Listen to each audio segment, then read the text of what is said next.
Hi, my name is Kenneth Bertingo, and I did my internship at Eastside Medical Center. My roles this semester is a little bit different because of the fact that I have more responsibilities because I had more experience while I was at the hospital. Of course, my main responsibility was always observing, like seeing a C-section or delivery.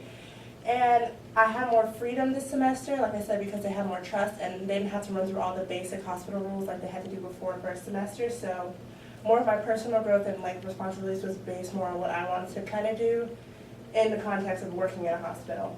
And my total hours I have by the end of this week will be 77 and a half hours. Well, before I start, I want to talk about the pros and cons of my internship. I mainly work with nurses, so it was a little bit more hands-on and a lot more direct conversation and contact because of the fact that nurses were fully involved in this. And of course, being a nurse, the job outlook for that is really high because of the fact that we have an aging population, so they always need healthcare available, as well as being physician like an anesthesiologist because, again, we have an aging population, so we need to have proper healthcare to provide for them. Some of my personal experiences from this semester was actually to see my first C-section, which was actually a really interesting experience. Before I actually got to see my first one, I got to help make a C-section kit, as you can see right here. It was filled with a lot of various things from like towels to needles to like little suctions that they use to help clean around, and to like know what you have to put in there. The nurses like knew from the top. They were able to, they have everything memorized. All they were doing is little stickies and I got to do it, but it's just so much stuff that goes in there and they've had so much experience that they just knew how to do it right away. So it's a little bit difficult finding all the things but putting them together, but it was really interesting. Along with my first C-section I got to see, I got to see two actually this semester, but my first one, it was different because of the fact they're like, okay, you have to be really careful, you know. If you hear like code angel, you need to leave immediately because the baby might be like a respiratory or a serious incident. So they're like, as soon as you hear code angel, I need you out. But it was actually a really good C-section because it was quicker.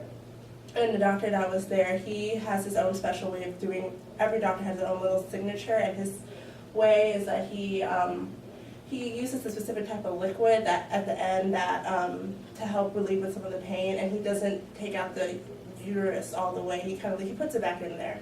So it was a little bit different because every doctor had a different style, and I didn't faint, which was something that was good to know. So I felt like I could handle being in a situation like that. And then also, I've seen more deliveries this year. I accidentally, at one time, did not have a snack before I went in for one, so I felt a little bit woozy. Luckily, I left before I fainted or anything, but I knew from then I had to make sure I always ate or something properly to keep my stomach full. But one birth that was very different was a baby that was covered in vernix. It was the first time I've ever seen it. I was like, on the picture on the right, it looks like they're covered in like white cottage cheese, but yeah, it really did look like that. And the purpose of the vernix was the amniotic fluids, which the baby is inside when they're in the sac, is to protect them from the amniotic fluids. So some come out covered more with it and some without. So it was very different. And the last, again, was with an emergency C-section, which was very interesting because, I mean, it was involving twins. One of the twins' respiratory rates was going down, so they had to do something really quick to stop everything. So all the doctors had to come in, nurses were rushing through, and it was so much commotion, but I mean, it takes a lot of good listening skills to get through it.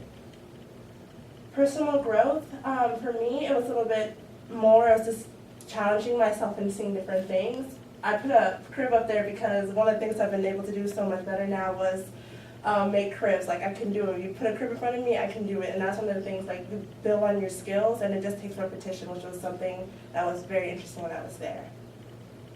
Well, this was just some interesting knowledge, what they usually do after a delivery, and I don't know if you have any questions on any of that.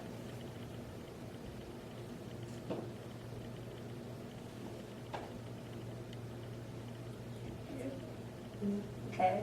Oh, I was so reading it. Oh, this is why we're excited. Okay. How long? What was the longest birth that you had to witness? Mine, I think, was about 35 minutes. Oh, that really? was, yeah. That's so short. I know, Grey's Anatomy makes everything seem so much longer, but really, some doctors can even get it done in like 20 minutes. It really depends on mainly like the situation that's going on, how serious it is. Just like if it's a regularly scheduled C-section, then it might take quicker, be a lot quicker. But if it's something like an emergency C-section, like you don't know what's going to go on, so it kind of varies. Did you observe any in, like labor and delivery? Like this in regular natural birth? Mhm. Like the baby with the vernix, that was a regular natural birth. Oh, that was a real baby? Not from the hospital. Oh no, they would not let us HIPAA code, or we're not allowed to take any of those with us. But that's basically what one of the babies looked like when they came out. But yeah, I saw several more this semester. That was 35 minutes, the longest labor? Oh, they talking about C-section. No, what was the longest labor? Let me think about it. It kind of depends if they use an epidural as well. I want to say I was in there for maybe 20 or 25 minutes, but it also kind of depends on when I come in, because a lot of, when your cervix is dilating, you know, the time before it pushes out, you go through, a mother goes through stages. It's 9 stages, and it's based on the minutes in your contractions. So there might be stages where they might have the epidural before or during, so kind of, it's the stages, so it kind of mixes in there, but I would say the longest I probably had was 20 minutes for me. I thought labors took like hours. Oh, no. Yes, it does. No. Well, I have birthed 2 labor, of them. the birthing Sorry. part, not really, but the whole process through as well. Oh, okay, I see Yeah, what you're saying, I see yeah. what you're saying. Oh, no, I wasn't there through the whole thing. Some might be waiting there at the stages from like very early in the morning. So. Okay, that makes sense. Mhm. Yes. Do most moms opt for the epidural pretty early on? Some of them do to like, some of them it hurts really bad, and most of the time, especially at Eastside, a lot of them did. There was one mom though that all the nurses were talking about. She's like, she's a real woman. Like she didn't take any epidurals at the end. She didn't take any painkillers. Like she was like, nope. I mean, she did the whole thing, and they were like, that's a real woman. So it was.